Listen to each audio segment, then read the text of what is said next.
پیارے آقا علیہ الصلوۃ والسلام کا فرمان عالی شان ہے، نیت المؤمن خیر من عملی، مومن کی نیت اس کے عمل سے بہتر ہوتی ہے۔ سب سے پہلے نیت کیجئے، میں بھی کرتا ہوں، آپ بھی کریں کہ اللہ عز و جل کی رضا پانے، ثواب کمانے کے لیے اول تا آخر بیان میں شرکت کروں گا، ادھر ادھر دیکھنے سے بچتے ہوئے، بات چیت کرنے سے بچتے ہوئے، موبائل فون کے استعمال سے بچ کر، ممکن ہوا تو بیان کی تعظیم کی نیت سے دو زانوں بیٹھ کر بیان سنوں گا۔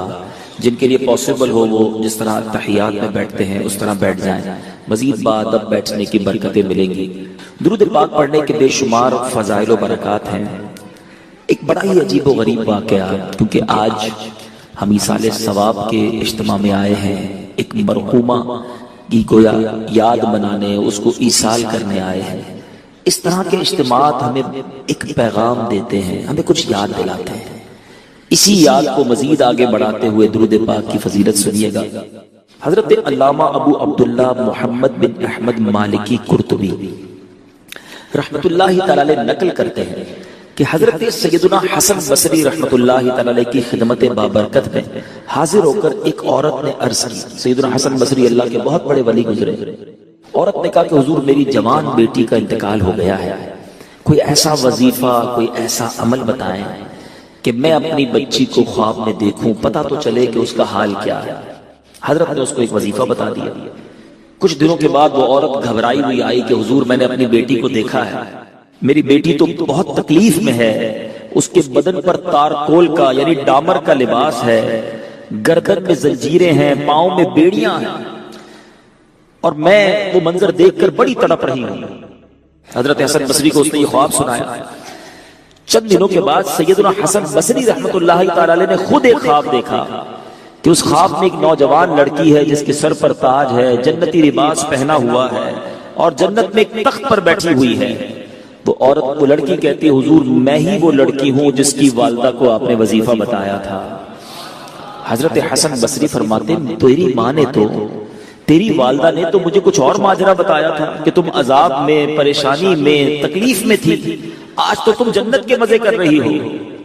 کہتے حضور بات ایسی ہی تھی کہ میں عذاب میں تھی، مگر ہماری جس قبرستان میں قبر تھی وہاں ایک عاشق رسول کا گزر ہوا، اس عاشق رسول نے مصطفیٰ جان رحمت، شمع بزم ہدایت، نوشہ بزم جنت، طے کرے جود و سخاوت، صلی اللہ علیہ وسلم کی ذات پر درود بھیجا، اس درود شریف کا ثواب ہمیں ایصال کر دیا۔ اللہ نے اس ایک درود پاک کی برکت سے ہم 560 قبر والوں سے عذاب کو اٹھا لیا۔ اب ذرا سوچئے کہ ایک درود پاک کا ایصال کرنا مردوں کو کیسا کام آتا ہے۔ اب اس واقعے سے ایک اور بات سیکھنی ہے نا، کہ جب درود پاک ایصال کرے، مردوں سے عذاب اٹھ جائے، جو خود درود پاک پڑھے اس کا کیا عالم ہوگا۔ تو جتنا ہو سکے اپنی زندگی میں درود پاک کو شامل کیجئے۔ اور اس واقعے سے ایک اور بات سیکھنے کو مل رہی ہے کہ اپنے مرحومین کو نہ بھولیے، دنیا سے جانے والوں کو نہ بھولیے، جن کے ساتھ زندگی کے شب و روز گزرے ہیں، جنہوں نے ہماری تربیتیں کی ہیں، جنہوں نے ہم پر احسانات کیے ہیں۔ زندگی میں یہ ایسے موقع آتے ہیں، مگر احسان فراموش انسان کو نہیں ہونا چاہیے۔ ہم میں سے بہت سے وہ ہیں جن کے والدین نہیں ہیں آج دنیا میں، ہم میں سے بہت سے وہ ہیں جن کے اساتذہ نہیں ہیں، ہم میں سے بہت سے وہ ہوں گے جن کے دوست نہیں ہیں، آج بھائی نہیں ہیں، بہنیں نہیں ہیں، چچا نہیں ہیں، ماموں نہیں ہیں۔ انہوں نے ہمارے ساتھ زندگی گزاری ہے، ہمارا کچھ تعلق رہا ہے۔ اگر وہ آج زندہ ہوتے تو کوئی تحفہ نہ دیتے انہیں، اگر آج وہ زندہ ہوتے تو انہیں کوئی آپ جناب کوئی تحفہ، کوئی دعوت، کچھ خدمت نہ کرتے ان کی۔ تو آج ان کی خدمت، ان کی دعوت، ان کا تحفہ یہ ہے کہ انہیں اپنی دعاؤں میں یاد رکھیں، انہیں ایصال ثواب کرتے رہیں۔ قبر میں جانے کے بعد اب مردے کو یہی انتظار ہوتا ہے کہ میرے چاہنے والے، میرے رشتہ دار، میرے دوست، میرے شاگرد، ہم ذرا سوچیں نا، جس استاد سے پڑھا ہم نے کب اس استاد کو دعاؤں میں یاد رکھا، جس ماں کا دودھ پیا، جس والد نے انگلی پکڑ کر ہمیں چلایا۔ ہمارے بہت سارے دوستوں نے بڑے اچھے دن ہمارے ساتھ گزارے، اگر آج وہ دنیا میں نہیں تو ہم نے انہیں کتنا یاد رکھا ہے۔ یہ ایصال ثواب کا واقعہ مجھے اور آپ کو درس دے رہا ہے کہ دنیا سے جانے والوں کو یاد رکھنا۔ تم دنیا سے جانے والوں کو یاد رکھو گے بعد والے تمہیں بھی یاد رکھیں گے. یہ ریت، یہ رواج، یہ انداز کہیں بدل نہ جائے کہ اگر آج ہی یہ رواج بنتا گیا کہ لوگ مرحومین کو بھولنے لگے تو کل ایسا نہ ہو مجھے بھی لوگ بھول نہ جائیں. میں ایک مشورہ بھی دوں گا، اپنے بچوں کے سامنے، اپنی فیملی کے سامنے اپنے مرحومین کو ایصال کیا کرو. اپنے والدین، جن کے والدین نہیں، ان کی قبر پر جایا کرو. بہرحال درود پاک کی فضیلت ہم نے سنی ہے، محبت کے ساتھ بآواز بلند درود پاک پڑھ لیجئے. صلو علی الحبیب صلی اللہ تعالی علی محمد صلی اللہ علیہ وسلم. موت ایک ایسی حقیقت ہے، ایک ایسی ریئلٹی ہے کہ جس سے کسی کو انکار نہیں ہے. کمال یہ ہے بہت ساری ایسی ہمارے بلیفز ہیں جس میں دوسرے مذہب والے نہیں مانتے. کئی قومیں کچھ اور مانتی ہیں، کئی مذہب والے کچھ اور کسی بات کو سمجھتے ہیں، ہم کچھ اور سمجھتے ہیں. مگر موت ایک ایسی حقیقت ہے کہ دنیا کے تمام مذہب والے، دنیا کے تمام ملکوں میں رہنے والے، انٹلیکچوئلز ہوں، پڑھے لکھے ہوں یا جاہل ہوں، ہر کوئی مانتا ہے کہ موت آنی ہے، اس سے فرار نہیں ہے. اور میرے میٹھے اسلامی بھائیوں، آج ایک قرآنی واقعے کے ذریعے سمجھیں گے کہ سب سے پہلے دنیا میں موت کس کو آئی، سب سے پہلے دنیا سے انتقال کس نے کیا، اور سب سے پہلے تدفین کس کی ہوئی اور کیسے ہوئی. یہ قرآنی واقعہ آپ کی اور میری معلومات میں اضافے کا باعث بھی بنے گا. عجائب القرآن میں حضرت علامہ عبد المصطفیٰ اعظمی علیہ رحمۃ اللہ کبھی تحریر فرماتے ہیں، روئے زمین پر سب سے پہلا قاتل قابیل تھا جس نے اپنے ہی بھائی حابیل کو قتل کیا. یہ دونوں حضرت آدم علیہ السلام کے فرزند ہیں، اور دونوں کا واقعہ کیا تھا کہ حضرت حوا کی ہر حمل میں ایک لڑکا پیدا ہوتا اور ایک لڑکی پیدا ہوتی. اللہ تبارک و تعالیٰ نے اس دنیا کا نظام چلانا تھا، اس وقت کوئی اور جوڑا تو تھا نہیں، تو حضرت آدم اور بی بی حوا کے یہاں ہر حمل میں ایک لڑکا پیدا ہوتا، ایک لڑکی پیدا ہوتی. ایک ہی باری میں جو بچے پیدا ہوتے وہ تو بھائی بہن کہلاتے. اگلی حمل میں جو لڑکا لڑکی پیدا ہوتے ان کی اب شادیاں ہو سکتی تھی، مگر ایک ہی حمل میں جو پیدا ہوئے وہ آپس میں شادی نہیں کر سکتے تھے. اس دستور کے مطابق حضرت آدم علیہ السلام نے قابیل کا نکاح لیوزا سے جو حابیل کے ساتھ پیدا ہوئی تھی اس کے ساتھ کر دیا، مگر قابیل اس پر راضی نہ ہوا کیونکہ وہ اکلیما سے شادی کرنا چاہتا تھا جو زیادہ خوبصورت تھی، وہ اس کا طلبگار ہوا. حضرت آدم علیہ السلام نے بڑا سمجھایا کہ وہ تیرے ساتھ پیدا ہوئی ہے، وہ تیری بہن ہے، تو اس کے ساتھ نکاح نہیں کر سکتا. اب وہ نہ مانا، ضد کرنے لگا. یعنی پہلا گناہ بھی زمین پر ہوا تو وہ حسد ہوا ہے. بھائی کو بھائی سے حسد ہو گیا نا، یہ بھی سمجھنے والی بات ہے. اب اس کے بعد حضرت آدم نے کہا کہ ایسا کرو، دونوں اپنی اپنی قربانیاں پیش کرو، اللہ تبارک و تعالیٰ جس کی قربانی قبول کر لے گا پھر اس کے بارے میں فیصلہ ہو جائے گا، اس کی بات مان لی جائے گی. اللہ کی شان دیکھو، یہ نبی پاک کی امت پر رب کا احسان ہے. آج میں اور آپ قربانی کرتے ہیں، صدقہ دیتے ہیں، ہم خود بھی کھاتے ہیں، دوسروں کو بھی کھلاتے ہیں، ہمارا صدقہ ہمارے ہاتھ میں ہی رہتا ہے. پہلے کی قوموں کا دستور یہ تھا کہ صدقہ رکھا جاتا، جس کا صدقہ قبول ہونا ہوتا آسمان سے آگ آتی اور اس آگ کو، اس صدقے کو لے جایا کرتی، جلا دیتی تو صدقہ قبول کہلاتا تھا. اب قربانیاں پیش کی گئیں. اب میرے میٹھے اسلامی بھائیوں، حضرت حابیل نے جو قربانی پیش کی اس کو قربانی کو آگ آئی آسمان سے اور وہ لے گئی. قابیل کے گیہوں چھوڑ دیے گئے. قابیل نے گیہوں پیش کیے تھے اور حابیل نے بکری کی قربانی پیش کی. اب قابیل کے دل میں حسد اور بغض پیدا ہوا کہ میرا بھائی جو ہے یہ اس لڑکی سے شادی کرے گا جس سے میں کرنا چاہتا ہوں. دوسری بات پتا چلی کہ کائنات میں پہلی لڑائی، پہلا جھگڑا، پہلا حسد ہونے کی وجہ بھی عورت تھی. یہ عورت کے فتنے سے اللہ مجھے اور آپ کو محفوظ فرمائے. اپنی آنکھوں کی حفاظت کیجئے، اپنے معاملات کو درست کیجئے. انسان پہلے کہتا ہے نہیں جناب میں تو بڑا نارمل ہوں، آپس میں رشتہ دار ہیں، لیکن ایک وقت ایسا آتا ہے کہ انسان کی آنکھوں پر جب نفسانی خواہشات کی پٹی آتی ہے، اب بھائی بھائی کو قتل کرنے کے لیے تیار ہو جاتا ہے. اب قابیل نے کیا کیا؟ قابیل نے حابیل کو قتل کر دیا. مگر اس سے پہلے تو کوئی مرا ہی نہیں تھا نا. وہ سوچتا رہا کہ اب میں لاش کا کروں کیا. کئی دنوں تک کاندھے پر اٹھائے لاش ڈھونڈتا رہا. تدفین تو ہوئی نہیں تھی نا، مرا ہی کوئی نہیں تھا دنیا میں، تو پتہ ہی نہیں تھا پروسیجر کیا ہے، مرنے کے بعد مردے کے ساتھ کرنا کیا ہے۔ اب اللہ تعالیٰ نے دیکھیں کیسا ایک حکمت کا نظام بنایا کہ قابیل کے سامنے ایک ایسا منظر آیا کہ دو کوے آپس میں لڑ پڑے، ایک کوے نے دوسرے کوے کو مار دیا۔ اب اس نے کیا کیا، اپنے پنجوں سے زمین کریدی اور پہلے کوے کی لاش اس میں دفن کر دی۔ گویا یہ پیغام دیا گیا، بتایا گیا کہ مردہ دفنانا ایسے ہے۔ تو اب قابیل نے حابیل کو دفنایا اور ان کو جو سمجھیے کہ زمین میں ان کی تدفین ہوئی۔ تو اے میرے پیچھے اسلامی بھائی، پہلا قتل قابیل نے کیا، پہلا جرم حسد تھا، کس بنا پر ہوا یہ بھی آپ نے سنا، اور پہلی تدفین بھی حابیل کی ہوئی۔ اب آئیے تدفین کی بات کرتے ہیں۔ شریعت میں تدفین کا حکم کیا ہے؟ یاد رکھیے، مسلمان کی تجہیز و تکفین یہ فرض کفایہ، یعنی سب پر فرض ہے، لیکن اگر کچھ لوگ مل کر ادا کر دیں تو یہ سب پر سے یہ فرض جو ہے یہ ادا ہو جائے گا، اور سبحان اللہ یہ وہ نیکی ہے۔ لوگ عموماً اس سے کتراتے ہیں، یہ وہ کام ہے، یہ وہ اجر ہے کہ نبی پاک علیہ الصلوۃ والسلام نے ارشاد فرمایا، جو کسی میت کو نہلائے، کفن پہنائے، خوشبو لگائے، جنازہ اٹھائے اور نماز پڑھے، اور جو ناقص بات، بعض اوقات غسل کے دوران کوئی ایسی بات سامنے آتی ہے جو بتانے والی نہیں ہوتی، آقا فرماتے وہ ناقص بات اسے چھپا دے تو وہ گناہوں سے ایسا پاک ہو جاتا ہے جیسے پیدائش کے دن ہوا تھا۔ یعنی کتنی بڑی نیکی ہے، خوش نصیب ہے وہ اسلامی بھائی، وہ اسلامی بہنیں جو اپنے آپ کو پیش کرتے ہیں اس نیکی کے لیے۔ لوگ کتراتے ہیں، یہ کام سیکھنا چاہیے اور اس پر عمل کرنا چاہیے۔ حضرت سیدنا جابر رضی اللہ تعالیٰ عنہ سے روایت ہے، تاجدار رسالت مخزن جود و سخاوت صلی اللہ تعالیٰ علیہ وسلم نے فرمایا، جو جنازے کے ساتھ چلا اور تدفین تک ساتھ رہا، اللہ عز و جل اس کے لیے 3 قیرات ثواب لکھے گا، جن میں سے ہر قیرات جبل احد سے بڑا ہوگا۔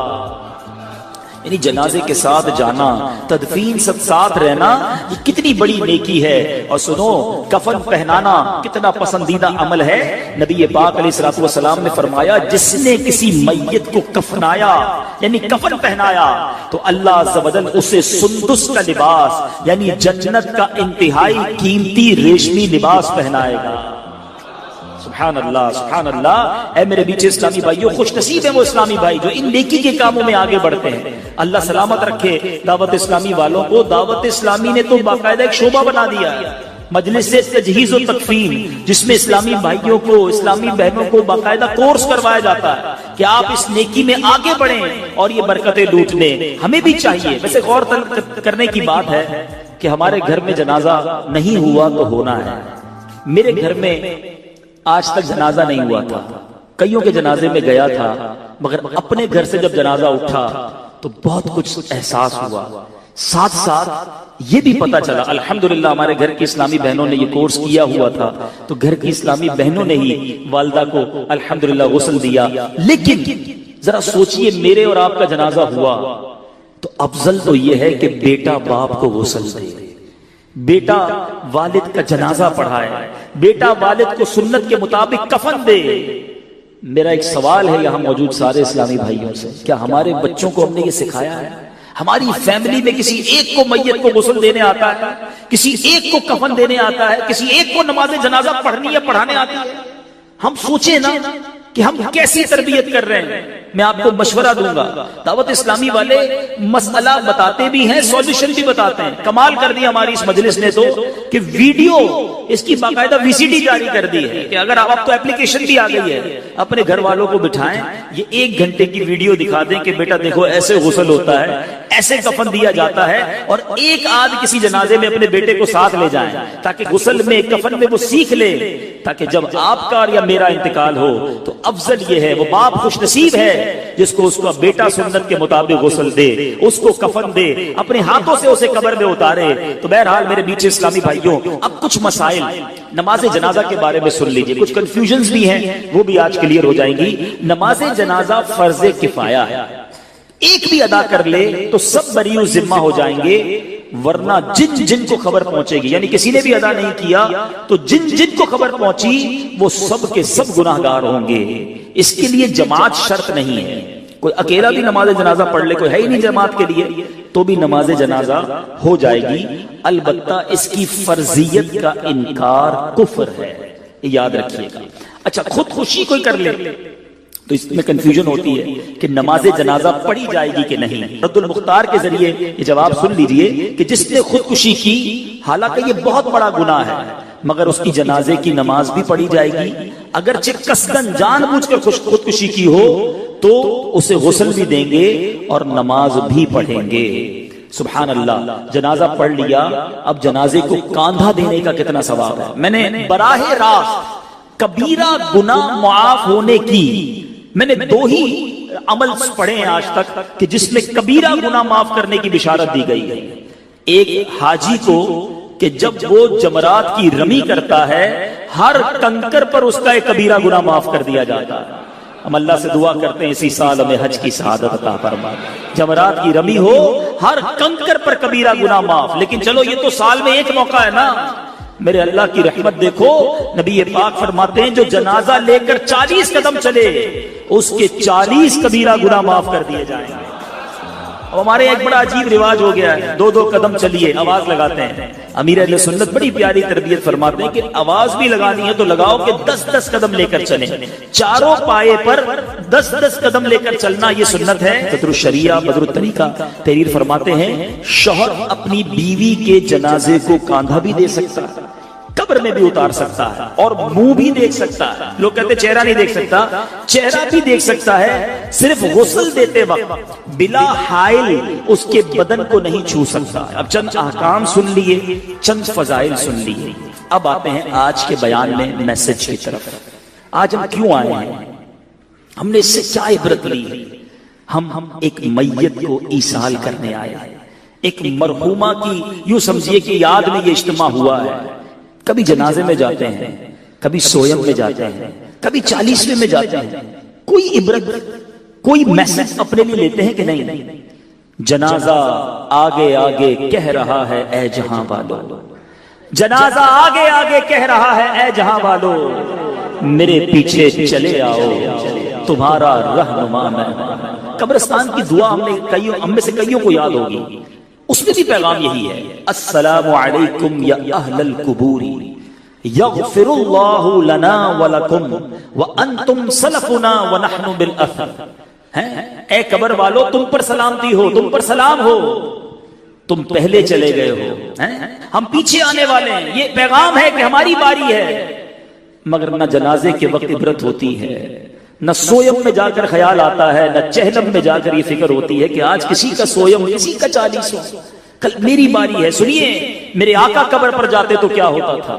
حالانکہ نبی پاک وہ ہیں جس کے صدقے ہماری مغفرت ہو رہی ہے، جن کے صدقے سب کے گناہ معاف ہوں گے۔ سرور کائنات علیہ السلام ایک بار جنازے میں شریک تھے، ابن ماجہ کی حدیث ہے، میرے آقا قبر کے کنارے بیٹھ گئے، اتنا روئے، نبی پاک نے اتنے آنسو بہائے کہ آپ کے چشمان اقدس سے نکلنے والوں آنسوؤں سے مٹی گیلی ہو گئی۔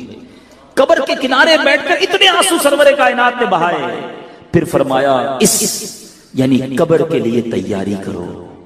حضرت عثمان غنی رضی اللہ تعالیٰ عنہ ذو النورین ہیں، آپ وہ ہستی ہیں جنہوں نے ایک بار نہیں 2 بار نبی پاک سے جنت خریدی، مگر آپ جب بھی قبرستان جاتے یا قبر کے پاس کھڑے ہوتے، قبر کا تذکرہ ہوتا، زارو کتار روتے۔ ایک بار سیدنا عثمان غنی کسی قبر کے پاس کھڑے ہوئے تو اتنا روئے کہ آپ کی آنسوں سے آپ کی داڑھی مبارک تر ہو گئی۔ کسی نے پوچھا حضور آپ محشر کی بات پر، جہنم کی بات پر اتنا نہیں روتے، آپ قبر کی بات پر اتنا روتے ہیں؟ تو کچھ اس طرح فرمایا کہ قبر ہی پہلی منزل ہے، جو اس میں کامیاب ہو گیا وہ آگے بھی کامیاب ہو گیا۔ اے میرے بیٹے اسلامی بھائیو، ہم سوچیں، ہم میں کوئی فلیٹ میں رہتا ہے، اس کی تمنا ہے بنگلہ ہو جائے، بنگلہ چھوٹا ہے تو بڑا ہو جائے، مکان ایسٹ اوپن ہے تو ویسٹ اوپن ہو جائے، آج کل سردیاں ہیں تو کمبل کا اہتمام ہے، گرمیاں ہوں تو لائٹ، پنکھا، یو پی ایس، جنریٹر سب چاہیے، کیونکہ سکون والی نیند چاہیے۔ کتنا رہو گے اس گھر میں؟ 50 سال 60 سال 70 سال اگر جی بھی لیا تو قبر میں کتنا سال رہیں گے؟ وہ قبر میں ہوا ہوگی کہ نہیں؟ چھوٹا گھر اچھا نہیں لگتا، کبھی دیکھیے قبر 2 گز کی قبر ہوتی ہے، کھڑا بھی نہیں ہو سکتا بندہ، کروٹ بھی نہیں لے سکتا۔ مگر آؤ میں بتاتا ہوں، اگر اللہ راضی ہوا تو قبر کتنی بڑی ہو جائے۔ 1000-2000 گز کا بنگلہ دیکھ کر حسرت کرتے ہو نا، جس میں پتہ ہی نہیں کتنا رہو گے، جس قبر میں صبح قیامت تک رہنا ہے۔ علماء فرماتے ہیں جس سے رب راضی ہو گیا اس کی قبر تا حد نگاہ وسیع ہو جائے۔ تا حد نگاہ کا مطلب سمجھتے ہیں؟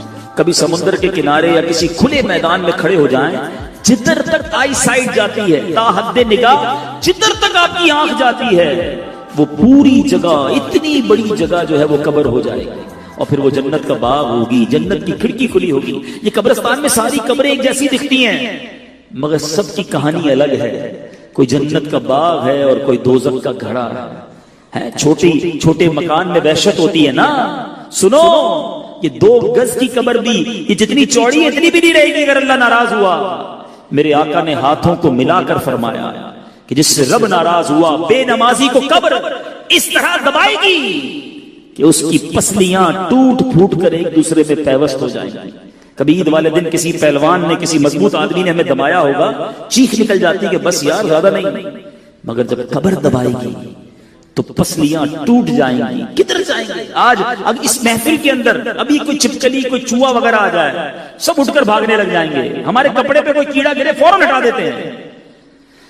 کبھی سوچا قبر میں کیڑا آ گیا تو میں کیا کروں گا؟ وہاں سانپ آ گئے تو کون ہٹائے گا؟ کدھر جاؤں گا؟ نکل کے بھی نہیں بھاگ سکوں گا۔ خدا را میٹھے اسلامی بھائی، اپنے لیے کوئی عبرت تو لیجئے نا، اپنی آخرت کی کوئی تو تیاری کیجئے۔ صبح سے لے کر شام تک ایک ہی مائنڈ سیٹ، دنیا اچھی ہو جائے، پیسے مل جائیں جناب، یہاں راحت مل جائے، یہاں لگژریز مل جائے۔ کیوں نہیں سوچتے کہ ہم نے مرنا ہے؟ میں آج دوپہر کو ایک ایسے نوجوان کے گھر سے ہو کر آیا ہوں، 17 سال عمر تھی۔ اس نوجوان نے درس نظامی کر رہا تھا، موٹر سائیکل پر نکلا، ایکسیڈنٹ ہوا اور وہ دنیا سے چلا گیا۔ 17 سال، اتنا خوبصورت نوجوان، اللہ اس کی مغفرت فرمائے، لیکن ہلا دیا۔ آگاہ اپنی موت سے کوئی بشر نہیں، سامان 100 برس کا ہے، پل کی خبر نہیں۔ کبھی سوچا یہ تکلیف کیسی ہوگی؟ آپ میں سے، ہم میں سے کسی کو آپریشن ہونے والا ہو، کتنا ڈرتے ہیں۔ 2 آدمی سے پوچھتے ہیں یار بتاؤ تکلیف کتنی ہوگی؟ اچھا آپریشن تو بے ہوش کر کے کر لیا جائے گا، ہوش میں آؤں گا تو کتنی تکلیف ہوگی؟ ٹانکے لگانے تو جگہ ذرا سن کر دو۔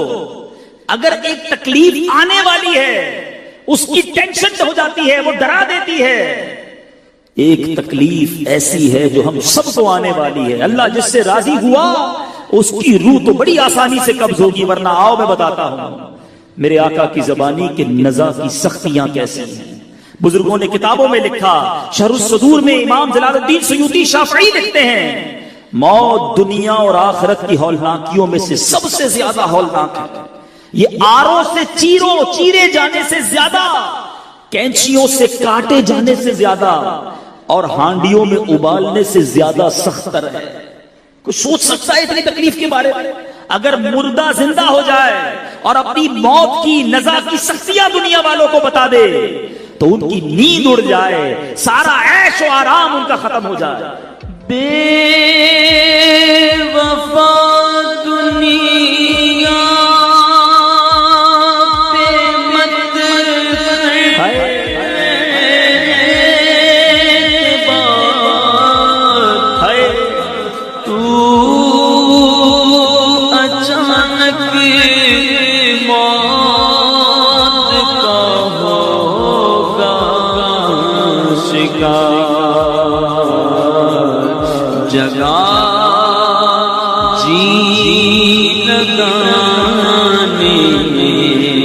دنیا نہیں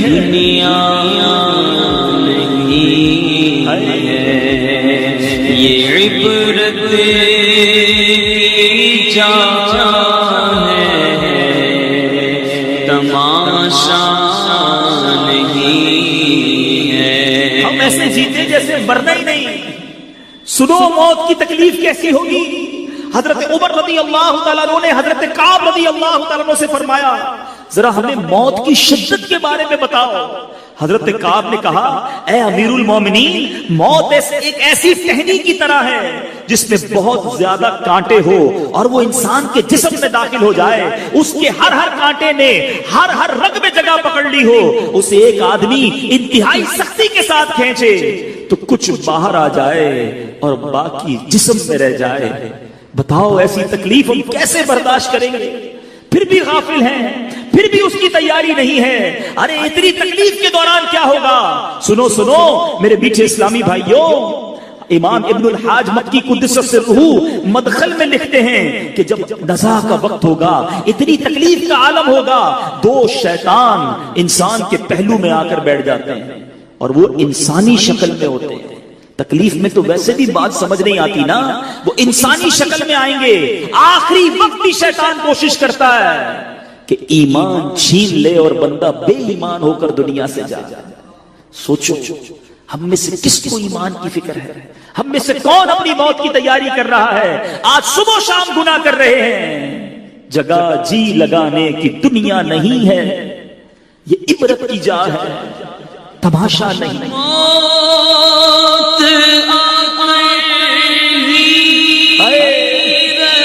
نہیں بچ پائیں گے، آ کر رہے گی۔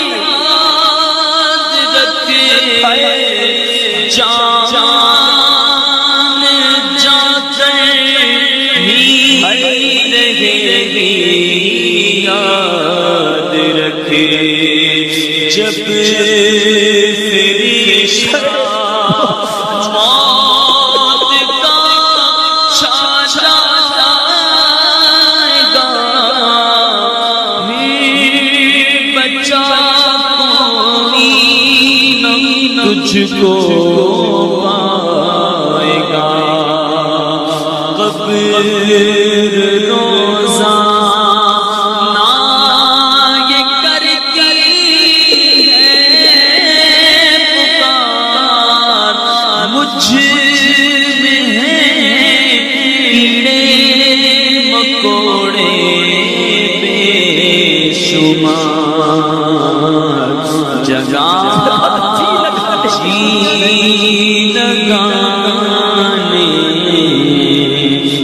دنیا اے نمازیں چھوڑنے والے کیا مرنا نہیں؟ اے اپنی آنکھوں کو حرام سے پر کرنے والے کیا مرنا نہیں؟ اے اپنے کانوں کو حرام میوزک اور بری باتوں کو سے بھرنے والے تجھے مرنا نہیں؟ اے حرام کام کرنے والے، اے سود کا کاروبار کرنے والوں، اے جھوٹ بول کر اپنا مال بیچنے والوں، اے مسلمانوں کو دھوکہ دینے والوں، اے مسلمانوں پر ظلم کرنے والوں، مرنا نہیں؟ آج اکیلے میں بیٹھ کر ایسے گناہ کرتے جیسے کوئی دیکھ نہیں رہا، مگر یاد رکھو چھپ کے لوگوں سے کیے جس کے گناہ وہ خبردار ہے کیا ہونا ہے۔ ہم سب کو مرنا ہے، خدا را اس کی موت کی تیاری کر لو۔ آج توبہ کرنی ہے، وہ بڑا قریب ہے۔ ہو سکتا ہے کسی کے ذہن میں خیال آ رہا ہو گناہ تو بہت ہو گئے، نمازیں تو بڑی قضا ہو گئی، حرام کام تو بہت سارے ہو گئے، اب ہوگا کیا؟ بچوں گا کیسے؟ ہمارا رب بہت قریب ہے، وہ بڑا رحیم ہے۔ 70 سال بندہ گناہ کرے، ایک بار سچی توبہ کر لے، وہ قریب سارے گناہ معاف کر دیتا ہے۔ اس کی رحمت چاہتی ہے میرا بندہ بخشا جائے، پکارو تو صحیح اسے، ایک بار سر تو جھکاؤ اس کی بارگاہ میں کہ مولا معاف کر دے، ہو گئی غلطی مالک معاف کر دے، میں بڑا گناہگار ہوں مالک معاف کر دے۔ اکیلے میں کیے گناہ یہ جانتے ہوئے کہ تو دیکھ رہا تھا، مالک معاف کر دے۔ کر لیے حرام کام، آ گیا شیطان کی باتوں میں ہوں تیرا بندہ، تیرے سوا کون ہے میرا مالک معاف کر دے۔ میری ماں سے میں نے کئی بار معافی مانگی، ماں نے معاف کیا۔ اے اللہ تو 70 ماؤں سے زیادہ چاہنے والا ہے، اپنے اس گناہگار بندے کو معاف کر دے۔ خدا کی قسم ایک بار اس قریب کو پکارو تو صحیح، ایک بار سر کو جھکا لو اس کے سامنے، وہ کیسے معاف کرتا ہے۔ بہت بڑا اہتمام نہیں کرنا پڑتا، ایک بار دیکھو میرا رب شرمندگی کو کیسے قبول کرتا۔ حضرت عمر رضی اللہ تعالیٰ عنہ ایک بار کہیں جا رہے تھے، ایک شخص کے ہاتھ میں شراب کی بوتل تھی، حضرت عمر نے اس کو پکڑا، کہا بتاؤ کیا ہے؟ حضرت عمر کی عدالت